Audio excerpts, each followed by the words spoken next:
Isang dambuhalang 5-year, 252 million max contract extension ng opisyal ng pinirmahan ng alien na si Victor Wembanyama, mga idol. Hindi na naghangad pa ng mas malaki pa si Wemby dahil imbes na habulin at pilitin ng 30% supermax escalator na pwedeng umabot sa selyadong $303 million. Nagdesisyon si Wemby na tanggapin na lang ang standard 25% max contract. Ibig sabihin, nag-iwan siya ng halos 50 million na diskwento sa lamesa. Well, bakit ginawa ito ni Wemby? Simple lang, mga idol, para magbigay daan sa kanyang mga kasama sa koponan at siguraduhin may sapat na pondo ang Spurs management na magtayo ng isang championship caliber roster sa paligid niya. At mukhang nagbunga agad ito, mga idol, dahil kamakailan lang nakuha na rin ng Spurs ang serbisyo ng veteranong si Tobias Harris. Kaya sa video natin ngayon, mga idol, hihimayin natin kung paano binago ng tinatawag na Team Duncan move ni Wemby ang buong kapalaran ng San Antonio. Ibe-breakdown natin ang kanilang roster ngayon, kung gaano sila katindi at kalakas na babalik sa liga para wasakin ng Western Conference. At kung ano nga bang eksaktong may tutulong ng veteranong si Tobias Harris sa batang squad na to. Kaya tara, mga idol, diretso na tayo. Pag-usapan muna natin ang lalim ng utak nitong si Victor Wembanyama. Sa modernong NBA ngayon, napakabihira na ng mga superstar na kusang pumapayag na bawasan ang kanilang sahod o hindi sagarin ang kontrata. Halos lahat, mga idol, gustong i-maximize ang bawat dolyar. At wala namang masama doon dahil business ang NBA. Pero si Wemby, iba ang wire ng utak ng taong ito, mga idol. Ipinakita niya agad ang kanyang pambihirang maturity at pagiging tunay na pinuno sa pamamagitan ng pagtanggap ng $252 million sa loob ng 5 taon sa halip na $303 million. Nag-iwan siya ng napakalaking financial flexibility para sa San Antonio Spurs. Bakit nga ba napakahalaga nito sa ilalim ng bagong NBA Collective Bargaining Agreement o CBA? Sa bagong patakaran kasi ng liga ngayon, may tinatawag tayong first apron at second apron, mga idol. Kapag ang isang koponan ay lumampas sa mga aprons na ito dahil sa sobrang lalaking kontrata ng mga players, pinaparusahan sila ng liga. Hindi sila pwedeng kumuha ng free agents gamit ang mid-level exceptions. Hindi sila pwedeng mag-trade ng maraming players ng sabay at ang kanilang mga future draft picks ay pwedeng i-freeze o i-demote sa huling parte ng draft order. Kung kinuha ni Wemby ang buong supermax, kakainin ng kontrata niya ang napakalaking space sa kanilang salary cap. Mahihirapan ng Spurs na magbayad ng magagaling na role players. Pero dahil nagbigay si Wemby, mga idol, direkta niyang binuhay ang kultura na itinanim ni Tim Duncan noon sa San Antonio. Kilala si Timmy D sa pagtanggap ng mas mababang sahod para lamang mapanatili ng Spurs ang kanilang core at kumuha ng mga solidong pyesa tulad noon ni na Boris Diaw, Robert Horry at iba pa na nagdala sa kanila ng 5 kampyonato. Well, ayon sa mga reports na nailabas, mga idol, bago pinirmahan ang kontrata, tinanong mismo ni Wemby ang management kung ano ang magiging sitwasyon ng salary cap kapag dumating na ang panahon na kailangan ng bayaran ng iba pa nilang mga batang star. Gusto niyang siguraduhin na ang mga teammates niya na nagpapakasipag gabi-gabi ay makakakuha rin ng sapat na sahod at hindi mapipilitan ma-trade o ma-waive dahil lang sa gapit ang koponan sa pera. Ito ang tunay na kahulugan ng isang franchise player, mga idol. Hindi lang iniisip ang sariling bulsa kundi ang tagumpay ng buong prangkisa para sa susunod na 10 taon. Well, ngayong secure na ang financial flexibility ng koponan, tignan natin ang malapitan ng kanilang kasalukuyang roster at kung paano sila kadelikado ngayong paparating na season. Well, dahil nga sa ginawa ni Wemby na sakripisyo para sa kanilang koponan ay napanatili ng Spurs ang kanilang roster at may dagdag pa nga na siguradong makakatulong sa kanila, mga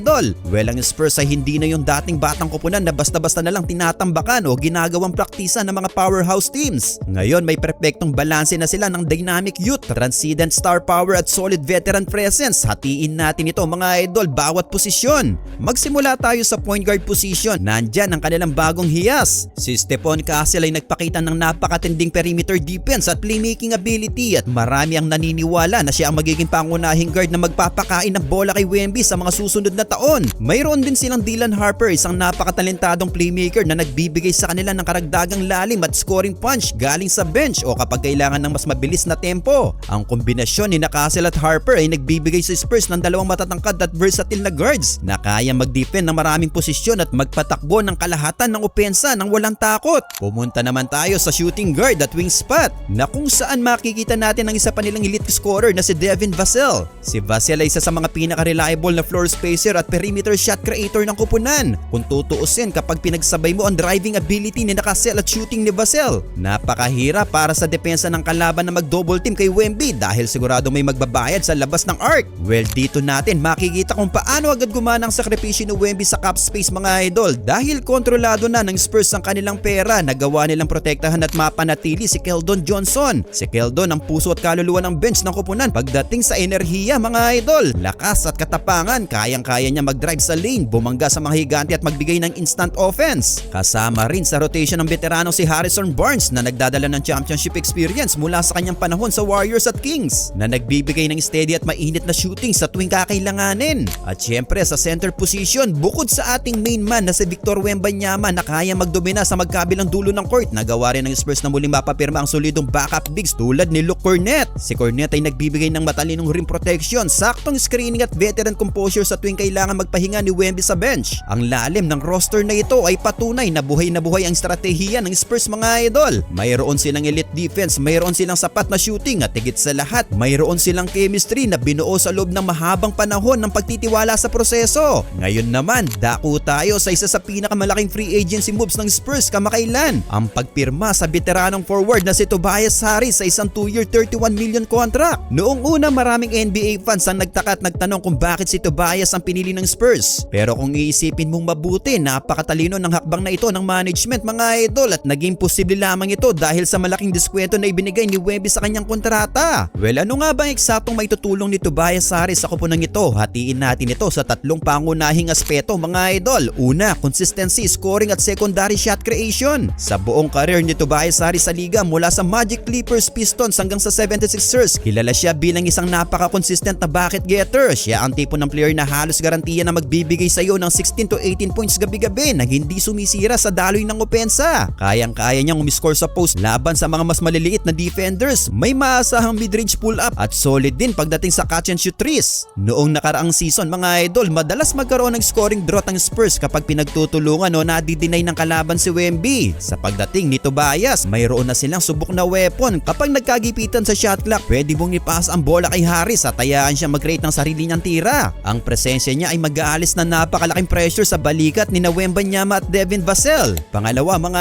idol, veteranong pamumuno at profesionalismo. Ang isa pang hindi nababayarang kontribusyon ni Tobias Harris ay ang kanyang karakter sa loob ng locker room. Kilala si Harris sa buong NBA bilang isa sa pinakamabubuti, pinakamalinis at pinakamapagkakatiwalaang teammate. Walang drama, laging maagang dumadating sa ensayo at laging handang magtrabaho sa isang koponan na binubuo ng mga batang malalaro tulad ni Stephon Castle at Dylan Harper. Ang pagkakaroon ng isang kuya o mentor na nakaranas na ng matinding playoff battle sa Eastern Conference ay napakahalaga mga idol. Tuturuan niya ang mga bata kung paano maging tunay na profesional, paano pangangalagaan ng katawan at paano harapin ang pressure kapag dumating na ang crucial na bahagi ng season. Pangatlo, tactical versatility sa ilalim ni Coach Mitchell. Si Tobias Harris ay may perpektong sukat para sa isang modernong NBA forward. May tangkad na 6'8" at may sapat na bigat at lakas. Dahil dito, kaya niya maglaro bilang small forward o power forward. Ibig sabihin, magbibigay siya kay Coach Mitchell ng napakaraming pagpipilian sa lineup. Pwede siyang isabay kapag gusto mag-small ball lineup ng Spurs para sa mabilis at palaban sa court. O kaya naman nilagay siya kasama si Wemby para sa isang dambuhalang frontcourt na mahirap na i-penetrate ng mga kalaban. Dahil sa kanyang mataas na basketball IQ, madali siyang makaka-adapt sa motion defense ng San Antonio kung saan mabilis ang ikot ng bola at walang puwang ang pagiging madamot. Sa kabuuan mga idol, napakalinaw at napakaganda ng direksyon ng San Antonio Spurs. Ang sakripisyo ni Victor Wembanyama na magbawas ng sweldo para sa kanyang mga kasama sa koponan ay nagpadala ng isang napakalakas na mensahe sa buong liga mga idol. Hindi siya narito para lang maging sikat, magbenta ng sapatos o maging pinakamayamang manlalaro. Narito siya para manalo ng mga gintong kampyonato at mag-iwan ng legasiya. At sa pagdating ng mga dekalidad at subok na veterano tulad ni Tobias Harris at Harrison Barnes, kasama ang tuloy-tuloy na pagunlad ng kanilang mga batang core gaya ni Stephon Castle, Dylan Harper, Keldon Johnson at Devin Vassell. Opisyal nang natapos ang panahon ng tanking o rebuilding para sa San Antonio. Silang lahat ay handa na magbalik sa liga ng mas malakas, mas matatag, mas malalim, matigit sa lahat, mas gutom sa tagumpay. Well, kayo mga idol, ano ang masasabi nyo sa ginawang sakripisyo ng kanilang franchise player na si Victor Wembanyama?